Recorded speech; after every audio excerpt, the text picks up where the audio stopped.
How are you doing, Cali Crowd? As part of my journey to learning how to do the handstand, one of the things I highlighted early on was the limiting factor that my closed shoulders was going to pose on my ability to be successful at the challenge to learn this skill. Since then, I've managed to unlock far more range of motion, and even though I'm not quite there with the handstand yet, this increase in shoulder flexion mobility has led to my handstand improving significantly. Today we're going to discuss 4 things that I did to really open up my shoulders and talk about how you guys can apply these skills as well to unlock more range.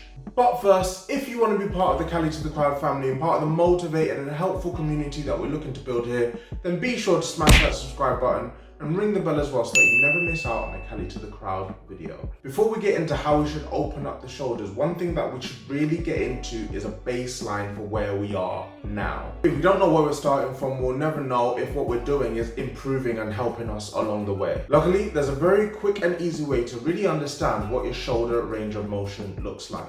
All you need to do is stand with your back against the wall. Next, move into posterior pelvic tilt by bracing the core and tucking your tailbone under. This should have the effect of eliminating the space between your lower back and the wall. Finally, while keeping your arms straight, raise them up and try to get the fingertips to the wall without recreating that arch in your spine. Whenever your back does start to arch, that is the limit of your shoulder flexion range. But by applying the tips we will discuss today, you can unlock your potential and take your handstands to the next level. So now you might have a good idea of where your shoulder mobility is right now. How do we improve it? And to jump into exactly that, we're going to walk through my favorite stretch for the upper body, and that is a stretch called the butcher's block. For the setup, you'll need something that you can kneel and lean against, and you'll need a stick. I'm using a broomstick.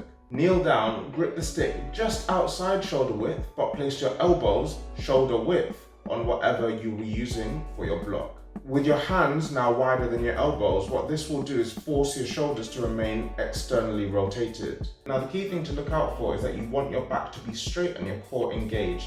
So make sure that you aren't compromising with your limited shoulder range in the lumbar spine with the classic case of valley back. Now this setup right here is already a great stretch on the shoulders for most people, but I really love adding a PNF or contract relax element to this in order to really unlock that range that we want. So while we're in this butcher's block position, lightly press down at the elbows, hold this for 5 seconds, then relax. Again, just make sure that you don't compensate with that dip in the lower back. Tip number 2 follows a similar vein to tip number 1 with the elevated pike hold. Here, we're taking the similar principles that we mentioned in tip number 1 with the butcher's block, except now we're layering on an overhead pressing component, which will make this a little bit more applicable to handstand skill work.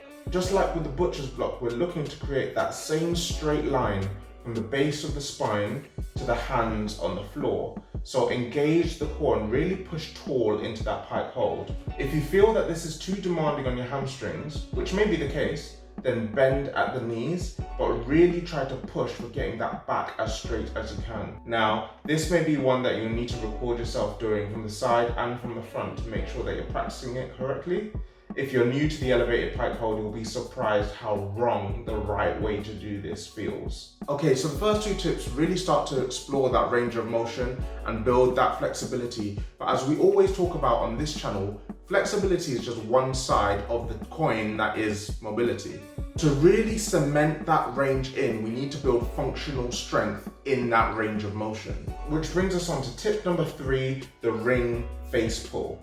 I already have a detailed video on how to perform this simple yet effective exercise, so I won't labor too much on this here, but there are various common mistakes that you will want to avoid if you're trying this exercise out, so be sure to check this video out. This is a really great way of building up the external shoulder rotation strength needed to get our arms in a decent position to start to handstand. It's also a fantastic exercise for general shoulder health too, so definitely not one to be missed. Sticking with building strength in that range, we have tip number 4, a fantastic accessory exercise called the YTW. Now this exercise is a game changer. What you'll need to do is lie face down with your arms extended.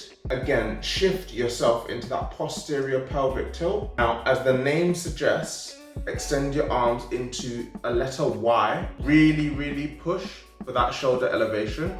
then bring it back into a T. At that point, really squeeze for that scapular retraction, and then bring it into a W, where you're really fighting for that scapular depression. From above, this is what it should look like. One thing I really like doing is keeping my thumbs up, and what this does is it will act as a really good cue for ensuring that I'm really fighting for that shoulder external rotation. These 4 exercises are the exercises that I use to really improve my shoulder range of motion. Opening up your shoulders will not only improve skills like the handstand, but will really improve your posture as well. Let me know in the comment section what you guys do to improve your shoulder range of motion and your shoulder mobility, and I'll see you in the next one.